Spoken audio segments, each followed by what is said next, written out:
Hey chocolate friends, Carla here from Opening Chocolate. Today I'm going to introduce you to an Australian chocolate maker out of Perth, Australia. Perth is on the western side of Australia. So it is Cailo chocolate. I have a few bars from them. I have Ransiki, Nate, and a nibs and sea salt bar. So I'm excited to try those with you. But first, let me tell you a little bit about the company. So like I said, they are out of Perth in Western Australia. They were started in 2016 by the Cailo and Castillo family, but now they're solely owned by Mark and Simona Cailo. And they have an origin story that starts in the United States. So Mark and Simona were living in the United States in the 2010s, and this is when they were first in 2010, when they first experienced bean to bar chocolate. So they were in Los Angeles, and they had traveled up for a nice little mini vacay in Santa Barbara, and they went into a coffee shop to get some good coffee, and on the counter they found these little tiny bars, and on the back it said bean to bar chocolate made right here in Santa Barbara. And Mark was like, what? You can make chocolate in Santa Barbara? Because, and let me read you this quote, make sure I get it right. He says, the assumption was that whatever happens in the big lint factory near Zurich is the best way to do it. So, turns out that little bar was from 24 Blackbirds chocolate, and he emailed the address on the back and asked some questions, and they were very nice and gave him some information about John Nancy, and he started doing some research and thought, hey, this is something we could do when we move back to Perth. So they get back to Perth, and in case you don't know, Australia is really big. Most of Australia, the population is along the eastern side of the continent. So you've got up in the north, you've got Queensland and Brisbane up there, and then you've got Sydney coming around the coast and Melbourne, and that's where most of the population is. And Perth is way over on the western side of the continent. And so it's pretty far away from everything, and at that time in the early 20-teens, it was difficult for almost all the Australian makers to ship beans in, let alone having small quantities shipped to Perth. So if they were going to ship them, they wanted to ship a whole container load to Perth to make it worth their while. So this is, and I don't know if you know the history of so much chocolate out of Canada, this is what they first ran into in the early 2000s as well. They just couldn't get people to ship them in small amounts. So kind of that idea of making chocolate got put on the back burner. And then a few years later, Mark was out playing with his friend Jose, chatting after a beach volleyball game, as one does in Australia. And Jose owned a coffee shop, and he was importing coffee beans, from Panama. And he casually mentioned that in the next shipment, he was going to have some cacao on there, a couple of bags of cacao. And Mark said, what are you going to do with those? And he was like, oh, I don't know, maybe make them into nibs and give them to a health food store. And Mark was like, you make chocolate with cocoa beans. Let me do that. Let's do that. And so that's how the partnership between the Castillo and Cailo families started. And that is where the name comes from. It's a blend. The Cailo is a blend of those two names.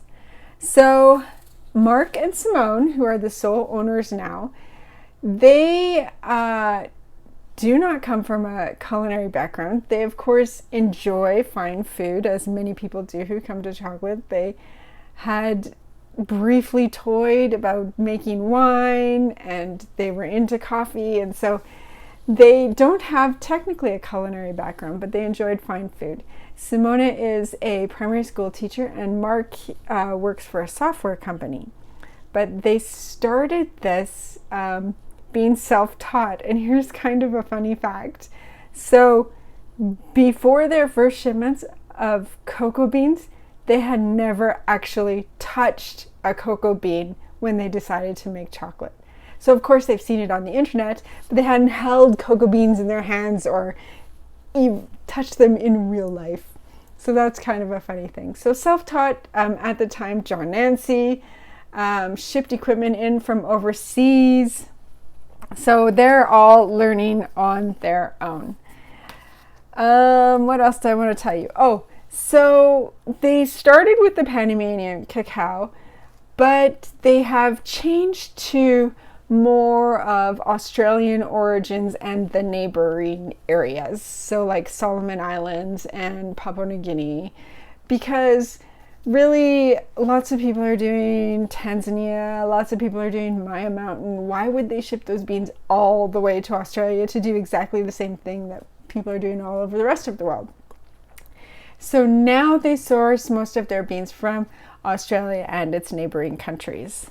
So the bars that I have today, so I said I have this sea salt and nibs. I have this one, the nate, which is made with Solomon Island from cacao from the Guadalcanal, family on the Guadalcanal. And I have this one, which is the bar that caught my attention. I heard another chocolate taster talking about it on a webinar.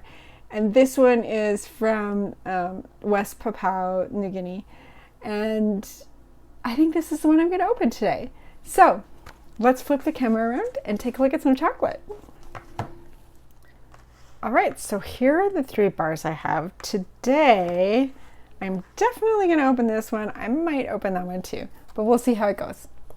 So the wrapper art was done by a artist, Margot Hutton, whose daughter goes to the same school as their daughter, and lovely cacao pods on the outside. They have won some local food awards from Perth.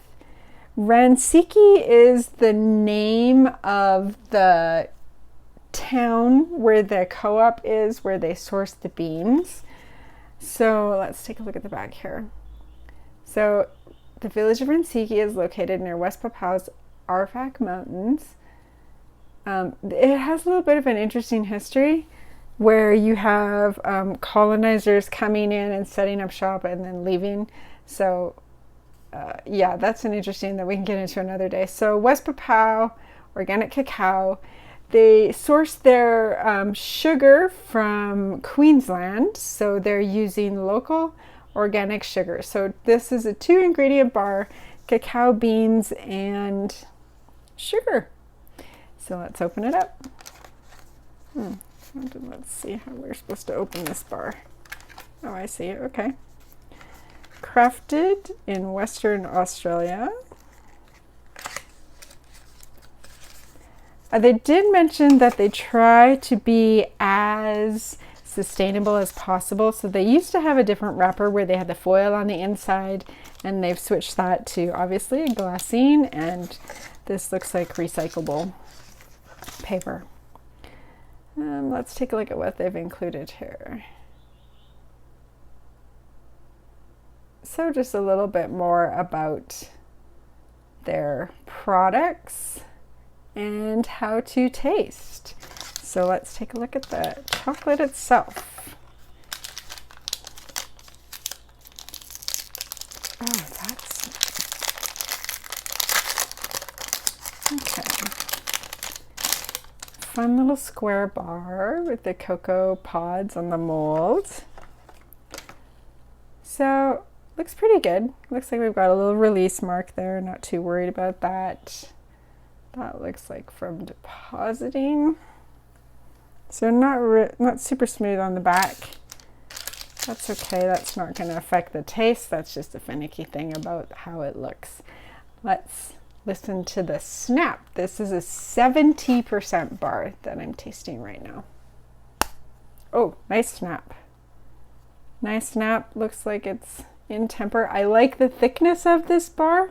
Sometimes when a bar gets too thick and it takes too long to melt in your mouth, it can increase the astringency. So this is a good thickness that I think. Okay, so what I'm going to do is I'm going to warm up the cocoa butter with my thumb a little bit to release those aromatic compounds and taste it and come back. Okay, so I had to taste it twice just to make sure what was happening. So I got aroma was really distinctly honey, and when I put it in my mouth, it has a slow melt, a little bit, it's slightly grainy, but not off-putting. The taste is chocolate cake and a lot of, like when you breathe in, you get a lot of honey notes in there, a little bit of mild walnuts, some nuttiness, and just a faint undertone of some fruity tang. It's just so faint that you can't exactly nail what kind of fruit you're tasting, but it's there. A little lemony, a little fruity sort of thing. So it's an interesting bar. It doesn't, for a long time, all of the beans coming out of Papua New Guinea had this smoky note to it. It was like characteristic. And it seems like they've worked on getting better at that. And I'm happy to see that these beans coming from there are nice tasting beans and that they've done a good job making chocolate with them. So let's flip the camera around and finish up. Okay, so that was Cailo chocolate. And when I asked Mark what their future plans were, he said that they're not competing with mass chocolate, that they hope to maintain quality. Going forward, they have to pay attention, especially in Western Australia, to making good chocolate in all of that heat and being able to deliver it to their customers. He's also talked about focusing on what makes an Australian maker special. So focusing on ingredients that would be native to Australia or used by the native Aboriginals in the past and incorporating that into their chocolate. So that's exciting. I look forward to seeing what Cailo comes up with in the future. And yeah, that's all I have to say about Cailo chocolate out of Perth, Australia. If you have tried Cailo, or if you have any comments about Australian chocolate or whatever else you want to tell me, leave it down below.